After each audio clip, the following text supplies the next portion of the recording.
마음이 부는 곳 모로코 편 하나.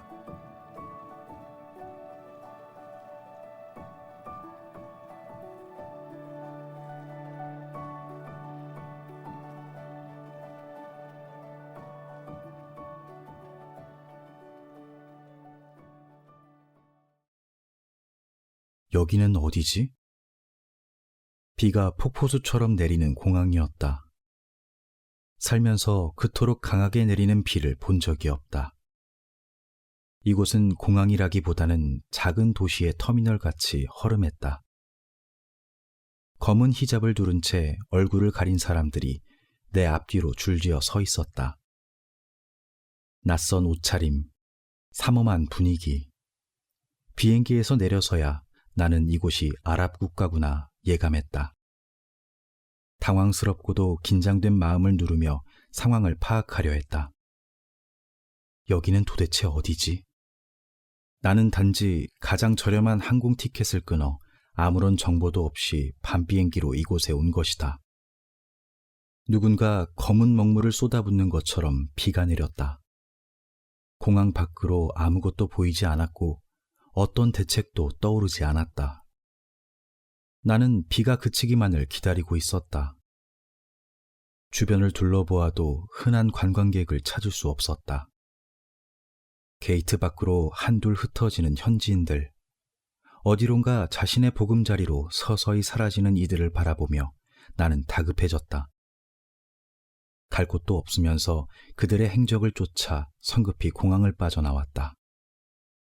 무언가 기다리듯 서 있는 사람과 몇 마디의 영어를 주고받은 후 마지막으로 도시로 나가는 차를 얻어 타고 무작정 그곳에서 벗어나게 되었던 것 같다.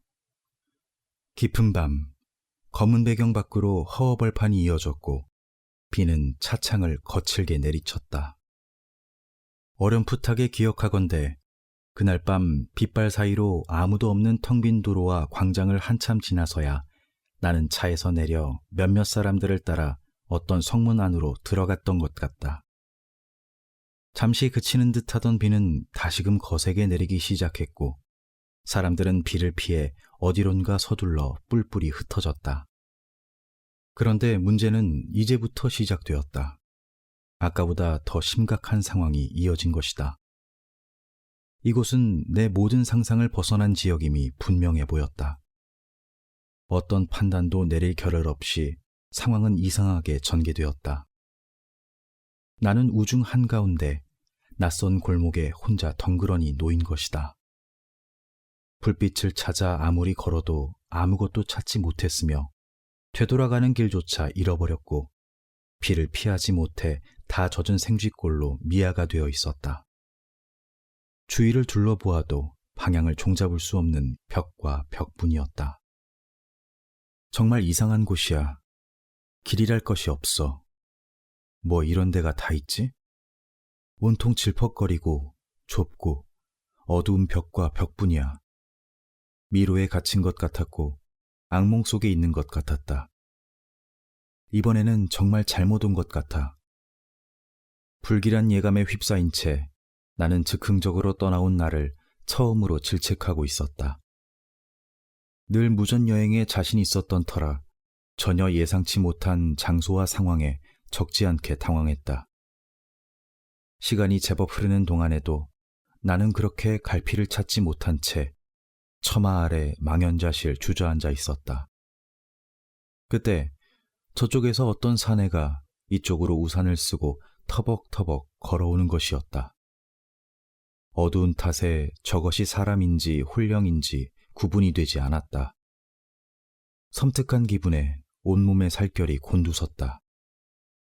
가까이 다가오는 이는 키가 상당히 컸고 사람이라기보다는 왜곡된 그림자를 보는 것 같았다. 무섭다고 생각하는 순간 그는 이미 내 앞에 성큼 다가왔다. 가무잡잡한 피부, 꼬불거리는 검은 머리카락과 수염. 어둠에 젖어있는 그의 몰골은 음침했으며 나는 순간 공포영화의 한 장면 속에 들어온 듯 얼었다. 모든 게 너무 불시에 일어난 낯선 사건이었다. 여차하면 쥐도 새도 모르게 사라져도 모르겠다. 어쩌지? 온몸이 굳었다. 내면의 불안이 요동쳤다. 심장이 빠르게 뛰었다. 그를 한껏 의심의 눈초리로 경계하고 있었다. 정신을 뚜렷이 차리려고 노력했다. 본능적으로 급히 머릿속에 내가 지닌 것들을 떠올렸다. 간소하게 온 탓에 훔쳐갈 것은 없었다. 가방 속 지퍼백 안에는 여권, 늘 지니고 다니는 오래된 수동 카메라와 필름 몇 통, 여벌의 옷만 덩그러니 있었다. 사실상 당장 누군가 들고 가도 상관없는 것뿐이었다. 나는 당장 어떤 결단을 내려야 할 것 같았지만 방법을 찾지 못한 채 태연한 표정을 지으며 미동도 하지 않았다. 그를 똑바로 바라볼 수가 없었다. 그러자 그는 내 앞에 똑같이 쭈그리고 앉아 나를 지그시 바라보았다. 왜 여기 있어? 여기서 무엇을 기다리는 거니? 나는 대답하지 않았다. 그는 차근히 나를 뜯어보는 것 같았다. 비에 다 젖었구나. 갈 곳은 있어? 그는 내가 관광객이라는 걸 한 번에 알아보는 것 같았다. 그렇지 않고서는 여기서 이런 몰골로 있을 리 없지 않은가. 그는 영어를 조금 할 줄 아는 것 같았고 몇 개의 정보를 유추해 볼 수는 있을 것 같아 대화를 시도해봐도 좋겠다는 생각이 들었다. 나는 공포를 누르고 용기를 내어 그의 눈을 바라보았다. 검은 동공. 그러나 직감적으로 느끼건대 경계하거나 음흉한 눈빛은 아니었다. 단지 깊고 짙은, 해치지 않는다는 눈빛. 천천히 바라보니 호의적인 얼굴, 어딘지 다정한 목소리. 머뭇거리는 순간 그는 호기심 가득한 얼굴로 나에게 재차 물었다. 나는 어디서부터 어떻게 이 상황을 설명해야 할지 몰라 망설였다. 실은 나도 여기가 어딘지 몰라. 길도 잃어버린 것 같고 바보 같겠지만 이 상황을 나조차 이해하지 못하고 있어. 하필 비가 와서. 그는 이런 나의 말이 마치 낯선 행성에서 지구별로 뚝 떨어진 외계인의 이야기처럼 신기했을 것이다. 그 역시도 나를 너무나 기이한 사람이라고 생각했을 것이다. 가만히 우산을 씌워준 채 경청하는 그의 표정을 보며 일단 목숨은 구했다는 생각이 스쳤고 나도 모르게 두려운 마음이 점차 노곤해졌다. 알 수는 없지만 막연히 마음이 그래도 된다고 지시하는 느낌. 나는 한숨을 크게 쉬고 나서 다시금 경계를 풀고 그의 눈을 바라보았다. 그 역시도 가만히 바라보며 염려되는 얼굴을 하고 있었다. 나는 언제나 직감과 느낌을 믿는 편이다. 그것은 거의 벗어난 적이 없다. 여행을 오래 하며 생긴 위기 상황에 대처하기 위한 기민한 방어 기제이자 동시에 유독 더 발달한 감각이기도 하다. 직감적으로 지금 이 순간 대화를 조금 이어가 봐도 괜찮을 듯 했다. 그저 있는 그대로 이야기하는 편이 낫겠다고 판단했다. 나는 비행기를 타고 독일에서 이곳으로 왔지. 물론 숙소를 예약하지도 않았고, 그러니까 여긴 굉장히 낯선 어딘가 이상한 지역 같아. 길이 보이지 않고 여행은 맞는데, 그런데 너는 왜 여기 있니? 나의 물음에 당황한 건 그도 마찬가지였다. 그는 살짝 어색한 미소를 띠며 대답했다. 그러게, 친구네 있다가 나온 길이었는데 내가 왜 여기로 오게 된 건지 나도 모르겠어. 혼자 온 거니? 응, 혼자. 다행히도 그는 내가 무서워할까봐 시종일관 안온한 눈빛을 취했다. 불안은 서서히 사라져갔다. 나는 이 이해 불가의 상황을 곱씹고 있었다. 그때 그가 말했다. 너는 이곳에 올 수밖에 없었는지도 몰라. 여기 오기까지 너무 긴 시간이 걸렸겠지. 분명 용기를 냈을 테고 무언가 절실하고 간절했을 거야. 그렇지 않으면 이곳에 이렇게 있을 리가 없잖니. 맞아. 사실은 그렇게 그와 몇 마디의 대화를 나누기 시작했나 보다. 나는 점차 안정을 되찾으며 대화에 몰입하고 있었다. 나는 과거에도 이런 방식으로 대화를 유도하는 사람들을 만난 적 있다. 그런 이들에게는 평범한 사람에게는 없는 무언가가 있었다. 공통적으로 그런 만남은 시간과 공간을 완전히 잊어버리게 한다. 주변이 순식간에 신비로 둘러싸이고 눈앞의 풍경이 일제히 사라지는 마법에 빠진다. 지금 이 순간처럼 말이다. 우리는 서로만 덩그러니 남은 새로운 차원 위에서 대화를 계속 지속했다. 그는 분명 사람을 이끄는 묘한 아우라가 있었다. 그와 한마디 한마디를 나누면 나눌수록 나는 홀리듯 더 깊은 심중으로 빨려들고 있었다. 믿어도 좋은 사람이야. 내면에서 그런 목소리가 들려왔다. 그리고 솔직히 나를 드러내도 좋아 보였다. 그 역시도 내가 꺼낸 그 이상의 이야기를 들려줬다. 이곳에 앉아 얼마의 시간이 지났는지 모른다. 다시금 정신 차리고 보니 거칠게 내린 비는 서서히 그쳤고 깊은 암흑은 우리를 더 깊어지게 했다. 처음에는 그에게 이름과 모국 그리고 나이 등등의 몇 가지를 소개했던 것 같다. 그러나 비가 그치는 동안 나는 그에게 고민과 생각 그리고 속마음까지도 다 말해버린 것 같다. 말한다기보다는 고백했다고 말하는 것이 맞다. 고백이라기보다는 무언가 내부에서 일제히 툭 쏟아졌다고 말하는 것이 더 적절할 것 같다. 그것은 언어라고 하기보다는 살아있는 물 같았다. 우리는 서로 출렁이는 결을 만들며 짧은 시간 동안 서로의 생애를 다 엮어본 것 같았다. 무엇이 사람이고 무엇이 비인지, 무엇이 물이고 무엇이 어둠인지 구분할 수 없는 순간이었다. 정말 신기하다. 카릭, 너를 이전에도 꼭 만난 것 같아, 마치. 그와 잠시 앉아 있었을 뿐인데 너무 긴 세월이 지나간 기분이 들었다. 서로가 영어로 유창하게 털어놓을 형편이 아니었음에도 아주 간단한 표현만으로도 서로의 심중 깊이 가 닿았다는 사실이 믿기지 않는다.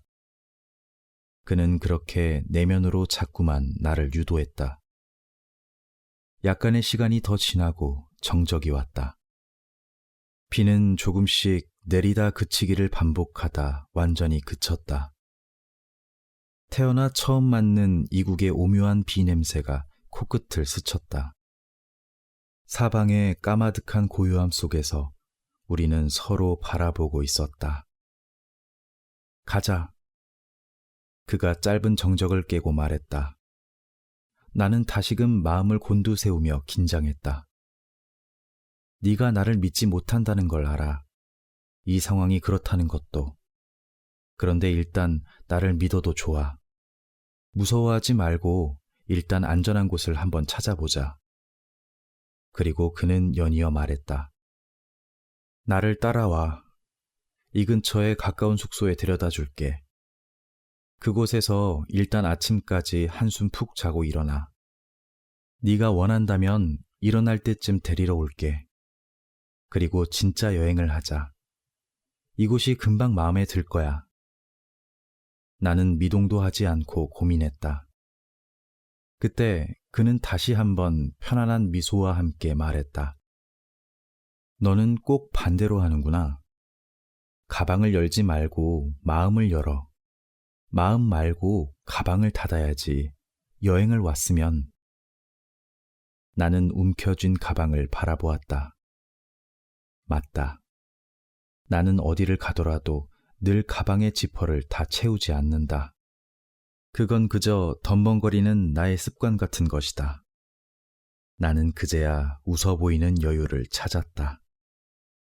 우리는 골목골목을 계속 걷고 걸었다. 아무리 걸어도 사방은 높은 벽으로 이루어져 있었다.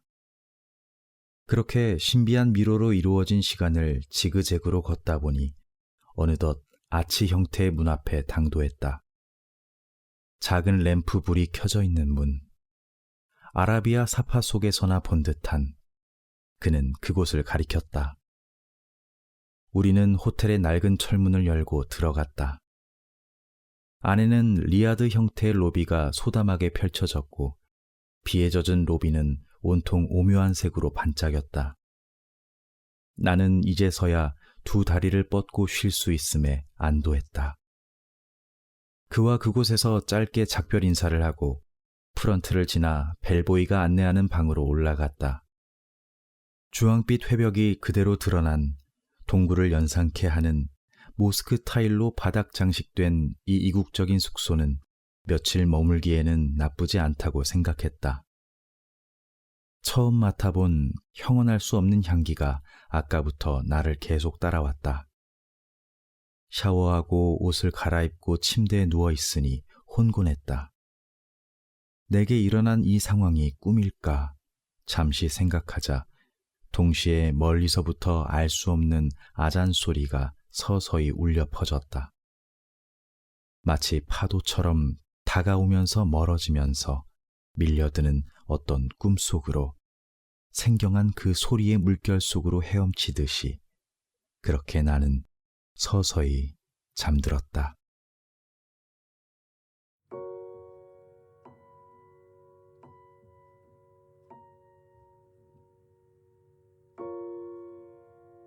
두 번째.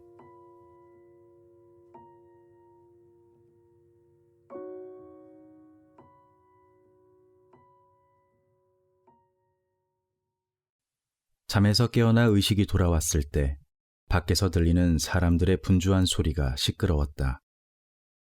바깥에 제법 부산스럽고 정신없는 분위기가 그대로 전달되었다. 방문을 두드리는 몇 번의 인기척이 있었던 것도 같다. 이미 해가 중천에 뜬 듯 했다. 아, 진짜 여행이야. 꿈이 아니었다고. 생각하며 씻고 준비하는 동안에도 누군가 경쾌하게 대화하는 소리가 들려왔다. 그리고 문을 열었을 때 그가 하이파이브를 하듯 내게 손을 건네는 것이었다. 잘 잤어? 컨디션이 좋아 보여 다행이다. 덕분에 푹 잔 것 같아. 그는 간밤과는 조금 다른 모습으로, 조금 다른 눈빛으로, 조금 다른 표정으로 나를 반겼다. 나는 어제와 달리 선명히 드러난 그의 모습에 다시 낯을 가리며 쑥스러운 미소를 지었다. 그를 따라 숙소를 나오니 어젯밤과는 너무 상반된 풍경이 펼쳐졌다. 밤새 내린 빗물은 뜨거운 태양볕 아래 거의 말라가고 있었다. 후끈한 대지의 공기가 여행을 실감케 했다. 이 나라는 오렌지빛으로 가득하고 나는 길을 걸으며 부신 눈을 계속 비볐다. 우리는 대문을 나서 어제 헤맸던 그 길을 다시 거닐었다. 동네가 온통 골목으로 이루어진 점은 분명해 보였다. 그럼에도 거리 전체는 너무나도 환했다. 벽과 벽 사이의 하늘 위로 이름 모를 새들이 휘날렸다. 내가 살던 독일의 잿빛 음영과는 너무나도 대조되는 황금빛 도시. 그림으로 치면 물감 중에 가장 많이 남아있을 것 같은 잘 사용하지 않는 색감. 그리하여 이 이색적인 풍경이 더 인상 깊었다. 이곳은 페즈라는 곳이지. 실은 많은 관광객이 찾기도 하는 이곳은 세계에서 몇 되지 않는 미로 도시야. 9,000개의 골목으로 이루어졌지. 간혹 여기 사는 사람들도 길을 헤매곤 해. 그러나 이제부터 걱정 안 해도 돼요. 나는 줄곧 여기서 태어나 살았고 이곳을 너무 잘 알아. 나를 찾는다면 넌 아마 길 잃을 일은 없을 거야. 그렇게 그는 어제와는 사뭇 다른 밝은 표정으로 여기저기 길을 안내하기 시작했다. 이곳을 메디나라고 부르기도 해. 이슬람 문화의 시가지를 의미하는데 성벽으로 둘러싸여 있지. 우리는 지금 이 안에 있는 거고 너는 어젯밤 바부질렛, 성의 문을 통해 이곳으로 들어온 거야. 그는 무언가 자신 있으면서도 신난 아이처럼 계속해서 자기가 사는 곳을 자랑하기 시작했다. 미로로 이루어진 좁은 골목에는 상점이 많았고 어울려 노는 아이들, 거리의 사람들을 구경하는 이들도 많았다. 여행을 많이 다녔지만 이런 곳은 정말 처음이다. 그리고 나는 이제서야 이 도시가 조금씩 보이기 시작했다. 페즈는 음산하고 무서운 미로가 아닌 옛 정취의 메디나가 잘 보존된 전통 도시였다. 너 배고프겠구나. 뭐라도 먹자. 골목에는 문이 없는 가게들이 늘어서 있었고 우리는 현지인들이 자주 간다는 로컬 식당에 들어갔다. 벽면에 구불구불한 아랍어가 그림처럼 빼곡히 새겨져 있었고 나는 고대 벽화를 바라보듯 고개를 돌리며 쭈뼛쭈뼛 서 있었다. 메뉴판도 부적처럼 읽을 수 없는 상형 문자로 가득했다. 아마 혼자였다면 나는 아무것도 주문하지 못해서 종일 굶었을 것이다. 그의 안내에 따라 여기 지역 사람들이 먹는 민트차, 쿠스쿠스와 타진을 시켰다. 지금은 라마단 기간이야. 이곳 사람들은 이 기간에 점심을 먹지 않아. 괜찮아. 며칠만 더 참으면 돼. 그는 혼자 식사하는 내가 불편할까봐 하리라 수프를 시켜 내 쪽으로 밀어놓으며 즐거운 눈빛으로 이야기를 이어갔다. 음식의 맛은 서양식과 한국식이 뒤섞인 것처럼 입맛에 잘 맞았다. 여기는 작지만 너무나 특별한 곳이야. 이곳은 1000년이 넘도록 무슬림 전통의 옛 방식을 그대로 유지하고 있는 곳이고 나는 이곳에서 태어나 자라왔고 계속 살아왔어. 이곳으로 말하자면 그러니까 너 엄청 활발한 사람이었구나. 나는 그의 설명보다 그가 말하는 표정과 시선이 더 흥미로웠다. 그는 대화 중에도 골목을 지나다니는 사람들을 힐끗 보며 계속 손인사를 했다. 마치 모두가 다 아는 친구인 것처럼. 그중 한 무리가 이쪽으로 다가와 테이블에 빙 둘러앉았는데 나는 약간의 경계와 함께 낯선 눈빛으로 그들을 쳐다봤다. 검은 눈썹과 수염이 가득난 아라비아 영화의 악당으로 나올 법한 얼굴들.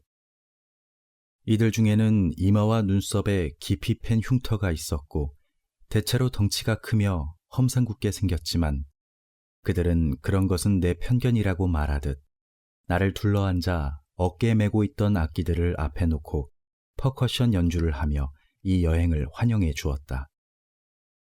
그들의 경쾌한 음악을 경청하고 나서야 걱정과는 달리 좋은 사람들이 많을 것 같다는 예감과 함께 흥미롭고 이색적인 여행이 될 것임을 직감했다. 친구들을 보내고 식사를 마치자 우리는 그대로 거리로 나와 골목골목을 가볍게 누볐다. 골목을 누비는 것 말고는 여기서 할 수 있는 것도 할 것도 없다는 듯 말이다.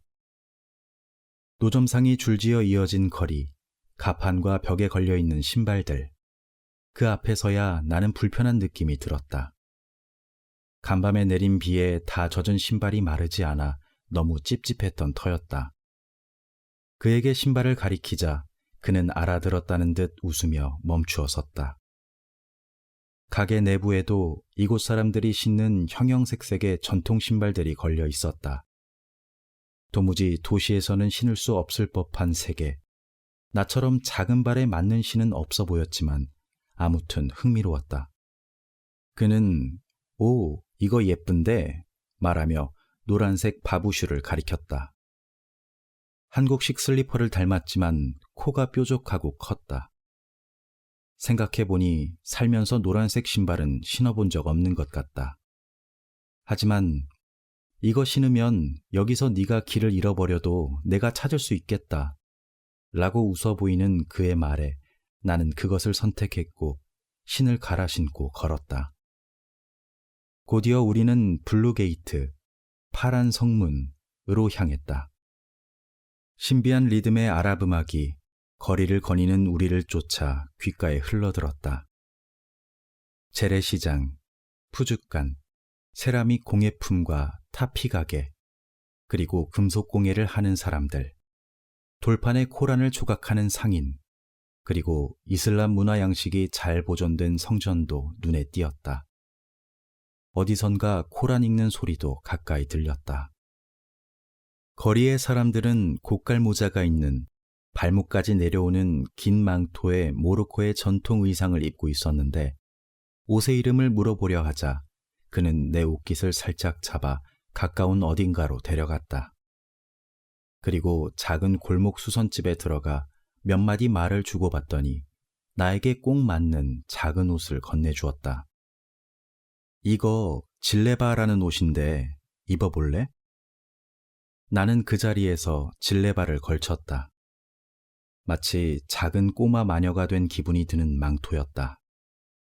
드디어 나는 이곳 원주민처럼 둔갑하고 다시금 거리를 자유로이 활보하기 시작했다. 그는 시종일관 웃음을 잃지 않았다. 눈을 마주치면 늘 럭키라 말하곤 했다. 그는 사람을 편안하게 하는 재주가 있는 듯하다. 누구든 그와 함께하면 불안하지 않을 것 같았고 덩달아 웃게 될 것 같았다. 나는 그래도 되는 마음으로 조금씩 그에게 의지하고 있었다. 그는 말하는 내내 가슴을 손으로 쓸어내리는 습관이 있다. 그는 말하며 가슴을 가리키거나 심장을 잡는 제스처를 취했다. 마치 거기서 모든 이야기가 나오는 것처럼, 그곳을 자주 확인하는 것처럼 나는 그만의 특유의 행동이 좋았다. 이상하게도 그 행동을 나도 따라하게 된다. 거기에 분명 무언가 있구나 알게 해준다. 그의 한마디 한마디가 거기서 흘러나와 나를 새롭게 깨웠고 내 깊은 곳을 요동치게 했다. 그도 그럴 것이 그는 마음이라는 단어를 내게 자주 말했다. 이야기하다가도 어떤 대화가 좋을 때 가만히 눈을 감고 알라 하고 독백하며 가슴에 손을 얹었다. 마치 이 순간을 각인하려는 듯. 나는 그런 그가 점차 가깝게 느껴졌다. 마음이 뭘까? 그것은 어디 있을까? 그것은 무엇으로 만들어졌을까? 이것을 마음이라 할 수 있는 것일까? 우리는 무엇으로 만났을까? 우리는 무엇을 걷는 것일까? 우리가 마음이라면 얼마나 멀리 나아갈 수 있을까? 그림자처럼 질문이 나를 뒤따랐다. 그것을 꼭 알아야 한다. 나는 그것을 꼭 답할 수 있어야 한다. 내가 가지고 있지 못한 것을 나는 길 위에서 습득해야 한다. 왠지 그를 따라가면 그것을 가까이 할 수 있을 것 같았다. 막연하고 모호하지만 그는 분명 그것을 가지고 있었다. 분명 폐즈를 여행하러 왔지만 장소는 여행의 배경에 불과했다. 그러니까 여기서 여러 날이 지나고 보니 나는 마치 그를 여행하기 위해 온 것 같다는 생각이 들기 시작했다. 아니, 꼭 만나야 했던 인연처럼 우리는 말하지 않아도 모든 게 통하는 것 같았다. 나와 비슷한 사람이 지구상에 있다는 게 가능한 일일까? 말없이 통하는 마음이 이런 것일까? 그는 이상하게 그랬다. 그와 함께 있으면 믿을 수 없는 신비한 일이 계속 일어났다. 예를 들어 골목 말고 이 마을이 한눈에 내려다 보이는 높은 곳이 있을까? 라고 말하기 전에 그가 우리 저쪽 언덕에 올라가 볼까? 라고 말하는 것이다. 내가 어떤 것을 물어보려고 하면 묻지 않아도 그는 마치 다 들었다는 듯 대답했다.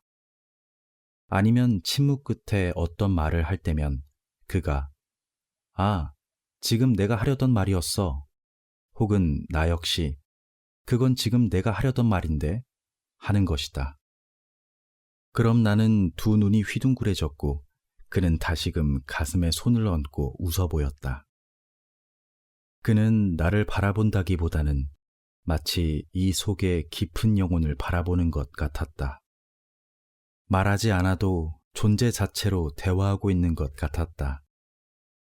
그 역시 어느새 나를 관광객이 아닌 가족이나 오랜 친구를 바라보듯 조금 더 그윽한 눈빛이었다. 어떻게 이럴 수 있지? 나는 너의 목소리가 들려 믿을 수 없어. 말하지 않아도 다 들릴 것 같아. 우리는 반짝이는 눈빛으로 서로를 바라보며 줄곧 크게 웃었다. 마음은 세계 공용어야. 마음은 모두에게 통하는 언어이지. 마음 곁에선 어떤 인종도 차별도 가난함도 없어. 마음은 늘 공평해. 너의 눈빛처럼 나는 너를 마음으로 느껴. 우리는 우리가 대화하는 것 이상으로 많은 걸 알고 있어. 진실은 말과 행동에 있는 것이 아니라 진실은 단지 마음과 생각에만 머무는 거야. 그래. 어쩌면 언어는 필요 없는지도 모른다. 말을 멈춘 자리에 가득 차오르는 그 무엇이 서로에게 저절로 말을 걸고 있는지도 모른다. 그것을 믿는다면 우리는 충분히 대화할 수 있다. 적어도 그것의 거대한 위력을 믿는다면. 대부분의 이들은 그것을 사용하지 않지만 숱한 여행지에서 내가 만난 귀인들은 모두 그것으로 소통했고 그것이 있다는 것을 보여줬다. 그 역시 그랬다. 내가 살던 나라들은 너무 차가웠다. 사람들은 날카로운 얼굴로 거리를 걸었다. 마치 일어나 문을 열고 나가기 전에 단단한 갑옷을 두르는 것처럼 나는 매일 다른 표정을 장착했다. 사람들은 그런 방식으로 웃었고 만남을 위장했다. 아무도 내면의 창을 열어놓지 않는다. 저마다 환기하지 않는 밀폐실에 갇혀 사는 듯 했다. 마음보다는 늘 자아를 앞세웠다. 자신을 보호하고자 더 화려하게 포장했다. 그런 서로가 만나도 도무지 소통되지 않는다. 웃으면 웃을수록 나는 내 안에서 울고 있는 표정을 자주 느꼈다. 마음이 나도 모르게 얼어붙는 것 같았고 이제 그것을 어떻게 녹이는지 방법조차 잊었다. 나는 서서히 표정을 잃어갔다. 이대로 얼굴의 지층이 딱딱하게 굳어버린 것처럼, 마치 이 시대의 표본처럼. 벗어나지 않는 의식과 마음의 무장은 각자의 삶을 보호하는 데 유리하지만 그런 삶은 내게 이제 시체처럼 느껴진다. 언제부터인가 삶에 어떤 희망도 보이지 않고 믿음도 보이지 않는다. 단지 메마른 미로를 오래 걷는 기분이 들고 삶이 자주 희미해져 휘청거린다. 정확히 이 삶에는 영원히 뻗어나갈 틈이 없다. 통과하며 흐를 마음이 없다. 나는 오래 내 안에 정체되어 있었다. 우리는 저마다 제 안에서 계속 맴돌 뿐이다. 그렇게 숨막힐 때면 나는 내가 있는 곳에서 가능한 먼 곳으로 뛰쳐나갔다. 여행은 내게 분명 세상을 향한 유일한 통로였기에 걷고 싶은 만큼 걷고 가고 싶은 만큼 나아갔다. 그것만이 내게 허용된 반항이었고 마음을 쓰는 방식이었다. 단지 방법을 찾고 싶었는지도 모른다. 모두가 금기시하는 것, 그것을 허물고 싶었는지도 모른다. 아니, 나는 그것으로만 살고 싶었다. 나는 나를 버리고 싶을 만큼 그 무엇이 간절했다. 나는 비 내리는 그날 밤 처음 만난 그에게 이런 마음을 고백했다. 그는 나의 이야기를 마치 세포 하나하나를 느끼듯 골몰하고 있었다. 아무 말 없이 긴 침묵과 함께 그는 신음했다. 너무 아프다, 네 말이. 다시금 그는 두 손을 심장 쪽으로 향한 채 들어주고 있었다. 제 몸이 아파지는 것처럼, 들어주기보다는 마치 느껴주는 것처럼. 그는 기도하듯 손을 모으고 이야기를 듣더니 말했다. 너는 이곳에서 그것을 찾을 수도 있고 찾지 못할 수도 있겠지. 그러나 나는 네가 이미 그것을 지녔다고 믿어. 나는 그것이 잘 보여. 잘 봐. 너는 네가 찾으려는 것을 이미 가슴속에 품고 있는 걸. 결코 단단하게 깨부수는 성질의 것이 아니지. 비가 내린 다음 날 서서히 거치는 날씨처럼 그것은 아주 자연스럽게 너를 밝고 따뜻한 쪽으로 인도할 거야. 나는 네게서 그것을 봐. 너는 분명 아주 특별한 색을 띠고 있어. 너는 분명 누구보다도 더 강한 믿음을 가지고 있어. 그게 진짜 이유이지.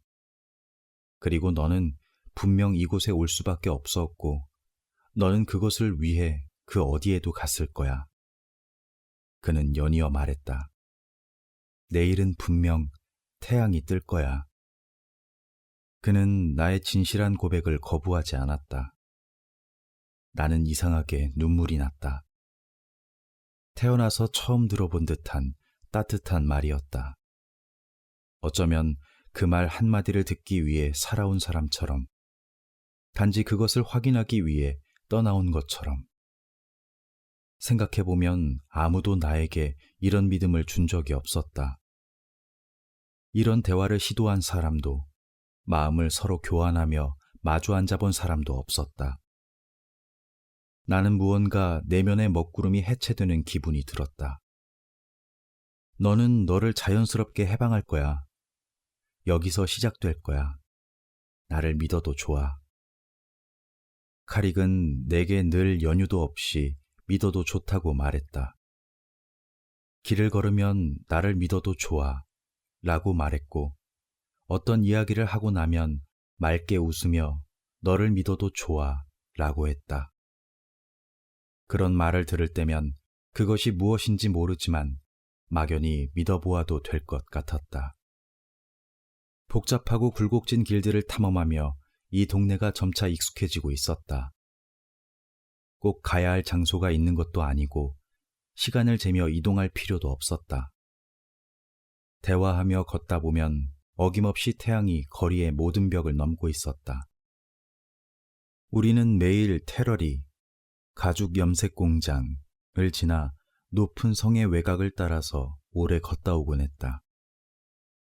언덕 위에는 마을이 한눈에 내려다 보이는 보즈노드 요새가 있었는데 우리는 그곳 가장 높은 곳에 올라 노래를 부르거나 가만히 앉아 땅거미가 내려앉을 때까지 말없이 마음을 나누곤 했다. 언덕 위의 오르간 나무는 늘 그곳에서 조용히 흔들리고 있었으며 풀들은 늘 올리브 연두빛으로 싱그러웠다. 매끈하게 빛나는 백마는 우리의 이야기를 가만히 엿듣고 있는 듯 했다. 바람은 서서히 불어오며 수천 년 지속해온 저 멀리 내려다 보이는 메디아를 가만히 쓸어주고 있었다. 나는 직감적으로 이곳을 쉽게 떠나지 못하리라는 것을 예감했다. 이곳에 하루하루 머물수록 떠나고 싶지 않다는 마음의 소리가 크게 들려왔다. 우리는 그렇게 바람이 불면 바람을 맞으며 해가 지면 함께 기울어지며 앉아 있었다.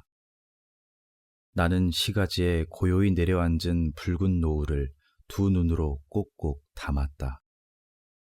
심장에 뜨거운 무엇이 차오르는 것을 느꼈다. 그때 그가 다소 낮은 목소리로 넌지시 물어보는 것이었다. 언제까지 이곳에 머물 거니? 곧 돌아가야 하는 거지? 나는 쉽게 대답할 수가 없었다. 침묵 속에서 너무나 복잡 미묘한 감정들이 충돌했다. 나는 머지않아 돌아가 해결해야 할 현실이 있고 그것을 계속 살아야 한다. 거기엔 내가 형성해온 삶의 터전이 있다. 이곳은 단지 잠깐의 여행지일 뿐이다. 그러니까 원함이 아닌 해야함. 원하는 것과 해야 하는 것 사이에서 여전히 나는 갈등을 느끼고 있다.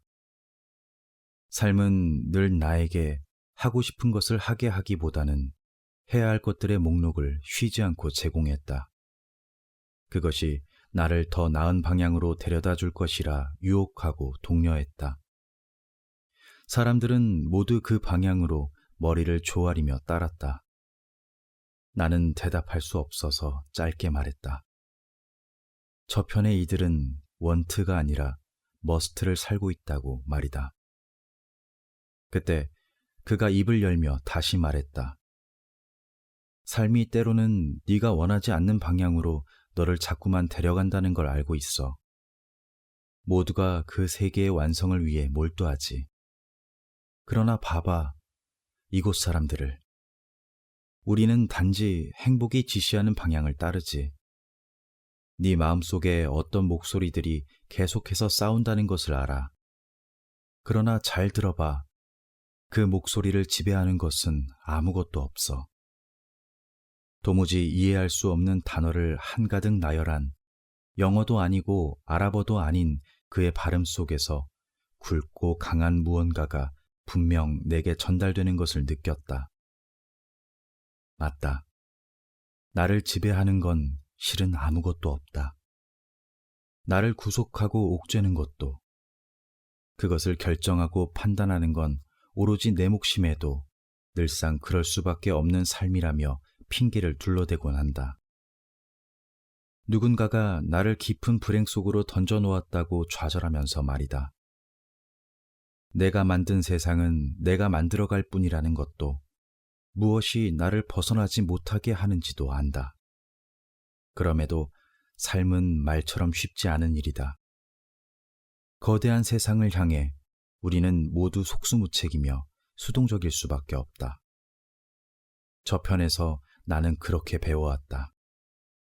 나는 이미 타인에 의해 너무 많이 형성되었고 너무 많이 쌓여왔으며 제법 두터워 깨부수기 어렵다. 그럼에도 이렇게 떠나오게 된 건 삶의 어떤 중대한 기로에 서 있었기 때문이다. 차가움과 얼룩으로 무장한 마음 앞에서 내가 내 삶을 직접 선택할 의지와 용기를 되찾고 싶기 때문이다. 나를 살리기 위한 변곡점에 왔음을 직감했기 때문이다. 여행은 살고자 하는 간절한 몸부림이었으니까. 그것을 모두 꿰뚫어 보듯 그는 내 내면의 목소리를 해석했다. 우리는 말하지 않았지만 바라보았고 이내 고개를 끄덕였다. 나는 입을 열었다. 네가 무슨 말을 하려 하는지 너무 잘 들려. 그는 대답했다. 그건 나의 목소리가 아니라 어쩌면 네가 너에게 들려주는 너의 목소리일지도 몰라. 잘 들어봐, 너의 마음을. 우리가 살아야 할 것은 그것이야. 그것만을 살아가야 하지. 나는 그 순간 그와 분명 동일한 빛이 서로를 뒤덮고 있음을 느꼈다. 우리 안에 가득 찬 그것이 마치 하나의 이름을 지닌 영혼 같았다. 그때 나는 어떤 확신이 들었는지 그의 손을 꼭 잡았다. 당장 떠나진 않을게. 지금 내가 원하는 마음은 이거야. 카릭은 다시금 가슴을 쓸어내리며 환한 미소를 보였다. 그 순간 마음이 노곤하게 녹아내리며 미세하게 떨렸다. 이 감정이 딱 무엇이라고 형언할 수 없지만 그 어떤 마음보다도 강한 결속감을 느꼈다. 아니, 이게 사랑인지도 모르겠다. 내게 이런 말을 해주는 이라면 누구든 사랑에 빠지지 않을 수 없을 것이다. 그리고 생각은 계속해서 질문을 데리고 왔다. 언제부터, 어느 순간부터 우리는 사랑이었을까? 사랑은 무엇일까? 그러니까 나의 어디서부터 너의 어디까지를 사랑이라 부를까? 나는 알지 못한다. 그러나 언제부터인가 나도 모르게 마음이 그에게로 가까이 향하고 있음을 느꼈다. 그때 그는 가만히 먼 곳을 바라보고 있는 나의 어깨에 손을 올리며 말했다. 우리는 꼭 우리가 몰랐던 모든 시간으로부터 만나기 위해 흘러든 것 같다. 우리는 너무나 정확히 한 곳에서 만난 것 같다. 나는 시간과 공간을 다르게 이해해. 그것을 정교하게 말할 수도 설명할 수도 없지만 나는 너를 거슬러 지금 여기서 너의 모든 삶을 듣고 있어. 우리가 만난 시간은 중요하지 않겠지. 그런 건 말하지 않아도 잘 들리고 잘 보여. 그건 그것 때문이라고 생각했다. 깊은 심연에서부터 이해하는 마음, 말하지 않아도 들어주는 마음 말이다. 그와 대화하다 보면 시간이 무의할 정도로 이상하고도 빠르게 흐른다. 어느새 다시금 깊은 밤이 찾아왔고 우리는 서둘러 언덕을 내려가야 했다. 그러나 이미 거리가 암흑 속에 완전히 잠겨버리고 말았다. 이 길로 걸으면 첫날처럼 미로를 헤맬 수도 있어. 아무래도 성 외곽의 지름길로 가야겠다. 저 멀리 길 아닌 곳에는 기괴아리만치 큰 나무들과 가파른 덤불숲이 펼쳐져 있었고 그는 그 사이를 헤쳐가자고 했다. 그러나 직전에 우리가 나누었던 마음과는 무관하게 내 깊은 곳에서는 방어기제가 다시금 발동했다. 나는 처음 막 도착했던 날밤의 공포에 다시금 휩싸였다. 아, 저긴 너무 험한 곳 같다. 어둡고, 그는 믿어도 좋다는 눈빛을 보였고 나는 다시 한번 나를 운명에 맡기는 기분으로 뒤따랐다. 근데, 안 되겠어. 이건 아닌 것 같아. 아무것도 보이지 않아. 안심해. 믿어도 좋아. 모든 게 보이는 어둠이기도 하지. 이 손 꼭 잡아. 카릭은 편안한 목소리로 말했다. 나는 그의 손을 꼭 잡고 암흑 속을 함께 헤치며 달렸다. 우리는 성 외곽의 숲길을 따라 빠르게 내려가 무사히 숙소에 도착할 수 있었다. 그리고 그는 대문 앞에서 돌아가기를 망설이는 듯 주춤하더니 기어코 말했다. 내일 체크아웃하고 우리 집으로 가자. 언제까지 여기 있을지 모르니 내일 데리러 올게. 나는 다시금 이상한 눈으로 그를 바라봤다. 아니, 믿어도 좋다니까. 또 그런 눈빛이네. 집에는 가족들이 많아. 아마 너를 정말 반겨줄 거야. 그렇게 말했음에도 내가 여전히 긴장과 의심을 놓지 않자 그는 잠시만 하고 말하더니 카운터로 달려가서 어딘가로 전화를 걸었다. 엄마를 부르는 소리 같았다. 잘 들어봐 하더니 그는 아랍어로 뭐라 말했다. 수화기 너머로 호탕하게 말하는 여인의 소리가 들렸고 나를 바꿔줬다. 그리고 시끄러운 그녀의 목소리를 들려주며 한 번 더 웃었다. 알았어, 엄마. 오케이. 들었지? 너무 반기시는데? 일단 내일 아침에 체크아웃 할게. 데리러 와. 그의 제안에 마지못한 표정으로 대답하며 생각했다. 이 운명이 어디로 향하는지 모르지만 이 순간만큼은 나를 제어하고 싶지 않았다.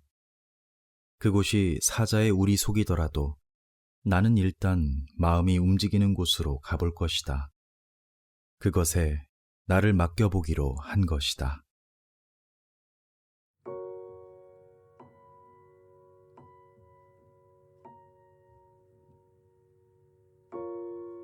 세 번째.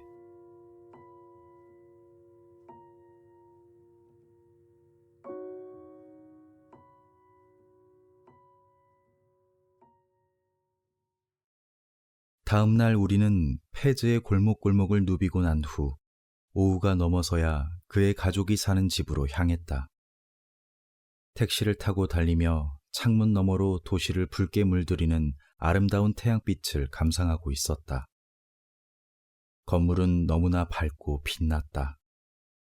핫산 거리에는 야자수들이 도로에 일렬로 놓여 있었고 형형색색의 사람들은 흔적처럼 오색선을 그으며 사라졌다. 한참 달리고 나서야 드디어 도로가 넓게 뚫린 도시가 나타났다. 그의 가족들이 사는 집은 신시가지에 있었다.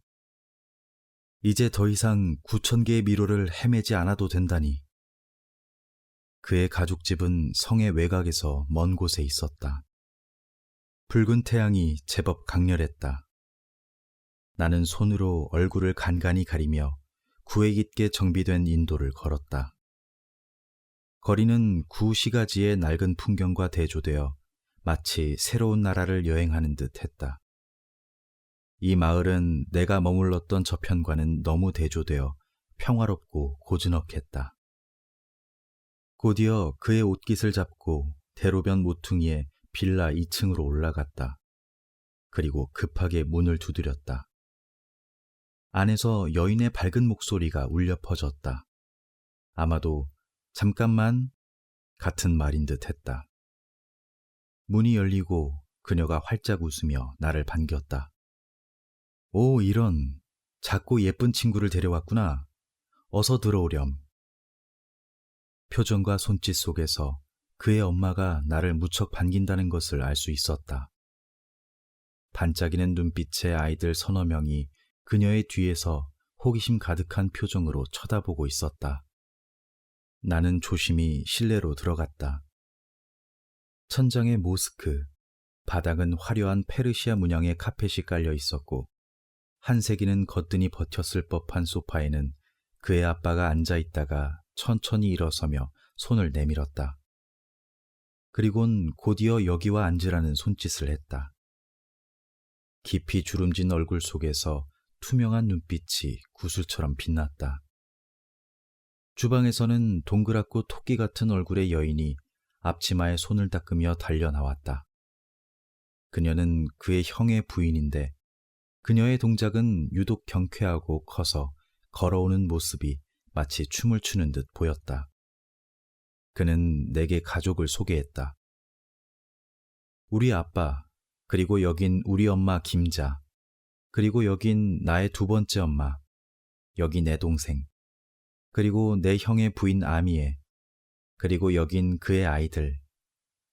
소개는 길게 이어졌다. 나는 이 생경한 사람들 속에서 포근한 소속감을 느꼈다. 이들은 낯선 나를 왜 이토록 반기는 걸까? 왜 모르는 사람을 가족처럼 여기는 걸까? 왜 나한테 이런 대우를 해주는 걸까? 나는 이 호의가 정말 고마우면서도 내가 살아왔던 차가운 생활 방식대로 약간의 의심과 의문을 함께 가졌다. 나는 이런 호의를 그대로 받기보다는 계속 경계할 수밖에 없었는데 그도 그럴 것이 내가 태어나 보고 자란 곳에서는 이런 다정함은 본 적이 없기 때문이다. 내가 겪지 못한 마음이기에 선뜻 이해되지 않았다. 아무렴 마음은 이해해야 할 종류가 아니기에 나는 순순히 이 상황을 받아들이려 했다. 그들은 나의 의심을 계속 지워나가게 했다. 언어가 다르고 서로 하는 말을 몰라도 상관없었다. 아니, 가족보다도 더 가족 같은 친근함과 편안함이 공간 전체를 감돌았다. 낯가릴 겨를도 없이 그들의 손을 부여잡고 웃으며 눈빛을 나눴다. 한순간 마음이 내려앉았다.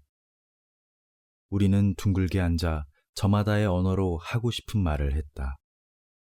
너무 신기한 것은 전혀 다른 언어권임에도 그들의 말을 온전히 알아들을 수 있다는 것이다. 여기서, 아니, 적어도 그 곁에서는 모든 게 가능했다. 우리는 어쩌면 많은 대화와 의견이 필요 없는지도 모른다. 많은 언어를 앞세울 필요가 없을지도 모른다. 말을 버릴 때 비로소 마음의 순수성이 그대로 투명하게 드러난다. 나는 그것을 외국에 오래 살며 그리고 여행하며 다양한 사람들을 통해 많이 보아왔고 겪어왔다. 단지 마음을 열고 상대를 주시한다면 말하지 않아도 느낌은 분명히 전달될 것이다. 영어를 몰라도 상관없고 현지어를 몰라도 상관없다. 언어는 삶에 있어 중요한 요소가 전혀 아니다. 나는 가만히 그들의 이야기를 들으며 계속 생각을 이어갔다. 내 생에 이렇게 축복받은 적이 있을까? 아니, 없다. 나는 어디서도 이런 호의를 받아본 기억이 없고 그런 마음을 나는 배워본 적이 없다. 눈을 마주치기만 해도 볼을 비비며 안아주고 인사하는 그들을 보며 나도 누군가를 집에 데려왔을 때 내 가족들이 이토록 반겨줄 수 있을까 반대로 떠올려 봤다. 그러나 확신할 수 없었다. 그가 만약 우리 집에 온다면 온다는 가정도 불가능하다. 표정 없는 얼굴들, 온갖 선입견과 낯선 시선에 시달릴 것이 분명했다. 김자 엄마는 내 손을 꼭 잡고 손등을 쓰다듬어 주며 잘 왔다고 잘 왔다고 귓속말로 이야기했다. 그 장면을 지켜보던 카릭은 흡족한 미소로 이 순간을 즐겨도 좋다며 윙크했다. 나는 머쓱하게 웃으며 그의 얼굴을 자주 쳐다봤다. 우리 엄마가 너를 무척 반겨. 여기서 오래 지내도 되고 마음대로 생활해도 좋다고 하셨어.